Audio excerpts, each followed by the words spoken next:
সম্বোধন নকৰোঁ আগৰ পৰাই কৰি আছোঁ নহয় বাৰু সকলোৱে একেলগে আছোঁ ইমান সময় একেলগে এটা পৰিয়ালৰ দৰে ইয়াতে থাকিলোঁ আমি তেওঁলোকে শ্ৰৱণ কৰিলে আমি কীৰ্তন কৰিলে আমি শ্ৰৱণ কৰিলোঁ নহয় জানো এই মহিন্দ ক্ষণত সমূহ ভক্তপ্ৰাণ বাপ বান্ধৱ আই মাতৃৰ লগতে আমাৰ প্ৰতিযোগী দলসমূহৰ আইবা সমস্তকো সেৱা দিলোঁ প্ৰথমতে অকণমান গুণগুণাইছোঁ কিবা এটা আমাৰো গাঁও গাঁও লাগে নহয়নে বাৰু অকণমান নিজে সজাই না বেছি নহয় অকণমান গাইছোঁ ভাতৃ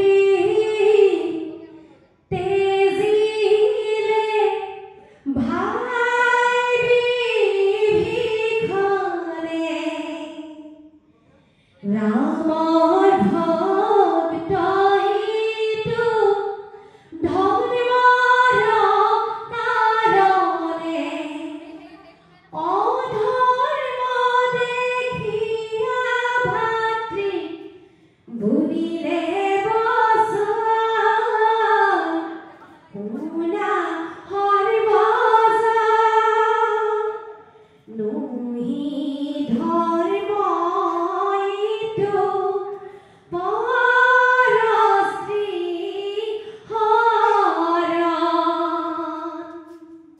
এইখিনিতে যিহেতু আমি দিহা নামৰ মঞ্চত আপোনালোকৰ আগত বক্তব্য ৰাখিবলৈ গৈছোঁ এনেধৰণে নামবিলাক সজাই এইখিনিতে আমাৰ এটা এই উঘাতে অকণমান উপদেশ এটা আছে নহয় বাৰু যে আমাৰ মাজলৈ এটা ৰামায়ণৰ কথাৰ মাজেদি এটা উপদেশ দিব বিচাৰিছে যে পৰস্ত্ৰী হৰণ কৰাটো ধৰ্ম নহয় তাৰ কাৰণে ৰাৱণক বিভীষণে কৈছে যে ভাতৃক তেজিলে হয়নে বাৰু সেই উপদেশবিলাক আমাৰ মাজলৈ এনেধৰণে আজি এই দিহা নামৰ মঞ্চতে দলসমূহে এই বাৰ্তাবিলাক আমালৈ প্ৰেৰণ কৰি থৈ গ'ল আৰু বিশেষকৈ জ্ঞানত জ্যেষ্ঠ বয়সতো জ্যেষ্ঠ মোৰ দুয়ো কাষে দুজন ভাতৃপদী মই নিজৰ ককাইদেউ বুলি লৈছোঁ আজিৰ পৰা এওঁলোকক পাইছোঁ এওঁলোকক মই আগতে পোৱা নাই তেনেকৈ হয় এইসকলেও যি বক্তব্য আপোনালোকৰ আগত আগবঢ়ালে সেইখিনি বহুত কিন্তু বৰ বিশেষ নকওঁ মই মাত্ৰ এটা কথা কম বুলি কৈছিলোঁ গামোচাখনৰ কথাটো মই কম বুলি কৈছিলোঁ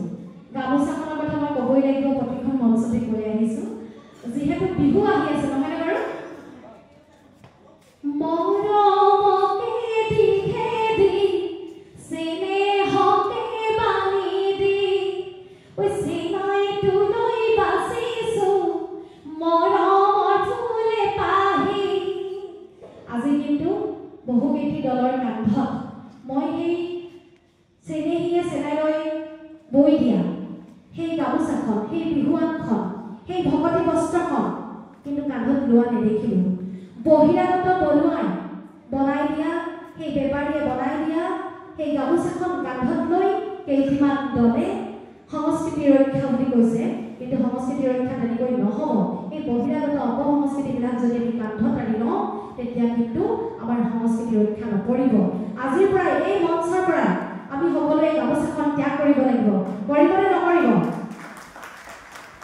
কোনো এগৰাকী আই মাতৃ আজিৰ পৰা আপোনালোকে তেনেকুৱা এখন বস্ত্ৰ তেনেকুৱা এখন আমাৰ অসমীয়াৰ স্বাভিমান কোনো এজন ভকতৰ ডিঙিত কোনো এজন অতিথিৰ ডিঙিত আঁৰি নিদিব আৰু আমিও নিপিন্ধো হয়নে বাৰু সেইখিনি আমি ত্যাগ কৰিব লাগিব তেতিয়াহে আমাৰ অসমীয়া শিপিনীসকলে মান পাব আৰু এটা কথা গামোচাখনৰ আমি অৰ্থটো জানি ল'ব লাগিব নহয়নে বাৰু প্ৰকৃতি পুৰুষলৈও হৈবা একমতি তেৱেহে সিজিব সৰিত ভকতি আমাৰ ফুলপাহ এটা চাইডে থকা ফুলপাহ প্ৰকৃতি বুলি ধৰা হৈছে আমাৰ যি ইফালে থকা আছোঁটো পুৰুষ বুলি ধৰা হৈছে নহয়নে বাৰু প্ৰকৃতি পুৰুষ তাৰ পাছতে আমাৰ যিটো গামোচাখনত তিনিটা পুলি আছে এই তিনিটা পুলিয়ে আমাৰ তিনিটা বিহুক বুজাইছে আৰু আমাৰ কাষতে থকা এই পাহিটোৱে অসমৰ নদ নদীবিলাকক বুজাইছে তাৰ মাজত থকা যিটো বগা অংশ সেই বগা অংশই শস্য শ্যামলা উবৰা পথাৰক বুজাইছে আমি আজিৰ পৰা সেইখন গামোচা ত্যাগ কৰি সৰু ফুলৰ হওক কিন্তু আমি শুদ্ধ গামোচাখন আমি কান্ধত আনি ল'ব লাগিব আৰু যেনেকৈ আমাৰ আজি হিমা দাসে হওক বা লাভলীনাই হওক আমাৰ গামোচাখন যদি গৈ ক'ৰবাত উৰাই থৈ আহে অলিম্পিকত গৈ কিমান ভাল লাগে টিভিত বহি চাই থাকোঁ হয়নে বাৰু কিছুমানে চকু পানী ওলাই যায় আমি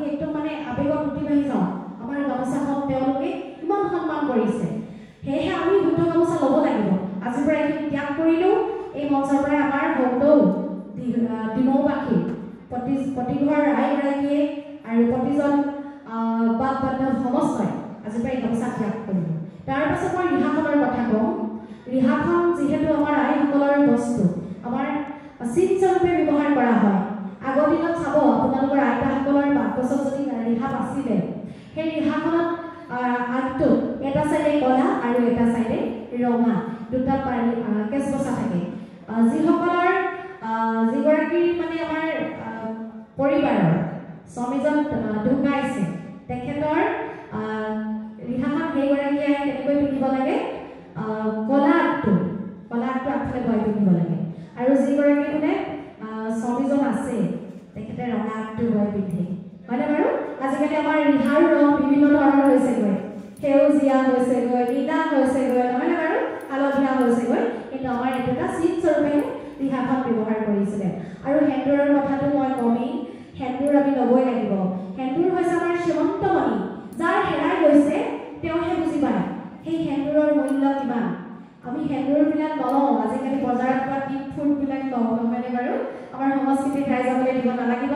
আৰু ৰোৱনীখন বিশেষকৈ আমি ৰোৱনীখন চেলেঙে লোৱাতকৈ আমি চাদৰেৰে ৰোৱনীখন ল'ব লাগে। চেলেঙখন গাত মেৰিয়াই ল'লেও হয়। তেনেধৰণে আপোনালোকে আহক। আৰু মই দিহানামৰ বিশেষকৈ নীতি নিয়মৰ কথা সকলোখিনি আমাৰ দুইজন বিচাৰকলৈ কৈয়ে গৈছে। আৰু এটা দল আহিছিল ইয়াতে, গুৰু বাদ্য খোলভাগ কান্ধত লৈ আহিছিল, যিহেতু অসম ভিত্তিক এখন মঞ্চ। তেখেতক মই কম বুলি কথা দিছিলোঁ। তেখেতে বাওঁহাতে মানে আৰু সকলোৱে দেখিছিলে চাগে থকা মানে এই খোলটো আমি শুদ্ধভাৱে লৈ বজাব লাগিব, গুৰু বাদ্য যিহেতু। আৰু নামতীয়ে যেতিয়া নাম গায়, সেই নাম গাওঁতে অকণমান বাদ্যযন্ত্ৰবিলাক কমাব লাগে। মই দুটামান দলক গোৱাইছিলোঁ, আচলতে এইকাৰণেই গোৱাইছিলোঁ যে মই শুনা পোৱা নাছিলোঁ পদ কি গাইছে, ঘোষা কি গাইছে, একো শুনাই পোৱা নাছিলোঁ। সেয়েহে আমি আকৌ তেওঁলোকক গাবলৈ দিলোঁ। আৰু বিশেষকৈ আজি আমাক দায়িত্ব অৰ্পণ কৰিছিলে এই মহিলাসকলে।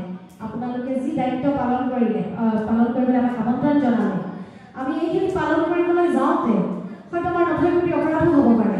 কাৰণ বিচাৰ কৰা আসনখন কাইটীয়া আসন, ধুনীয়াকৈ কৌচল কৰা থাকে, মানে আমাক ধুনীয়াকৈ কোমল কোমল চোফাত বহিবলৈ দিছে। কিন্তু তলফালে কাইট থকা এখন আসন বৰ ভয় লাগে। ভগৱন্তৰ আসন এখন, গুৰু আসন।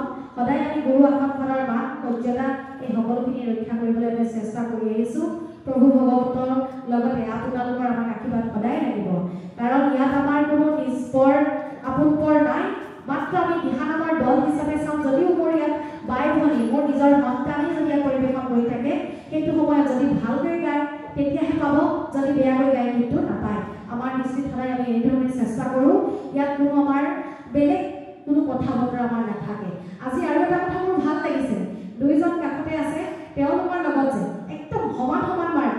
মই যদি কিবা এটা সমান দিছোঁ নাম্বাৰ, এখেতেও সেইটোকে দিছে, এখেতেও সেইটোকে দিছে। আমাৰ তিনিজনৰ যে ইমান দিন আছিল, আপোনালোকে দেখিছে গোটেই তিনিজনকে এজনক অকণমান আঁতৰ দিছে, ইফালে তেখেতকো আঁতৰৰ মাজতে বহিছোঁ। মই যিহেতু মই মহিলা যে মই একেবাৰে মাজতে লৈছোঁ, তেওঁলোকক দুফালে দুজন চাইডত দি। আৰু ইমানেই মানে ধুনীয়াকৈ মিলি গৈছে, আমাৰ ইয়াত কোনো অমিল নাই। আৰু দলবিলাকে যিবিলাক দলে আজি ইয়াত পুৰস্কৃত হৈছে, সেইসকলে এটা কথা মই সদায় কওঁ, আজি চৰ্চা কৰিব, চৰ্চা কৰি থাকিলে আগবাঢ়িব। আৰু আগবাঢ়ি থকা দলটো যদিহে চৰ্চা অভাৱ হয় তেতিয়া পিছ পৰি যাব। সংস্কৃতি হৈছে বস্তুটো তেনেকুৱাই, হয়নে বাৰু? হয়, বোৱতী নৈ। আৰু আমি চৰ্চা কৰি গৈ থাকিব লাগিব, এনেকৈ গৈ গৈ অনন্ত কাললৈ আমি যাতে অনন্ত ধামলৈ আমি গতি কৰিব পাৰোঁ। সেই মুহূৰ্তত যাতে ঈশ্বৰৰ নাম লৈ এই ভৱ সংসাৰ কৰিব পাৰোঁ। মই আৰম্ভণিতেই কৈছোঁ, এনেধৰণে আমি নাম চৰ্চা কৰি যাব লাগিব। যিহেতু মহাপুৰুষ কৃপালু গুৰুজনাৰ অসমৰ আমি মানুহ, আমি অসমীয়া, নহয়নে বাৰু? আমি বহুত ভাগ্যৱান, এনেকুৱা এজন গুৰু পালোঁ। আৰু এনেকুৱা এজন ঈশ্বৰক আমাক চিনাকি কৰি দিলে, আমাৰ মাজত উলিয়াই দিলে, শ্ৰেষ্ঠ এজন ভগৱতক চিনাকি কৰি দিলে। নহ'লে কিমান দেৱ দেৱতা আছিলে, দেৱ দেৱতা পূজা কৰোঁতে কৰোঁতে কৰোঁতে কৰোঁতে আমাৰ জীৱন শেষ হৈ গ'লে তথাপিও আমাৰ শেষ নহয়। কিন্তু আমাক কৃপালু গুৰুজনাই এজন শ্ৰেষ্ঠ হিচাপে তেখেতে প্ৰতিপন্ন কৰি কীৰ্তন দশমৰ ভাগৱতৰ পাতে পাতে এজনকে শ্ৰেষ্ঠ কৰি দিলে, নহয়নে বাৰু?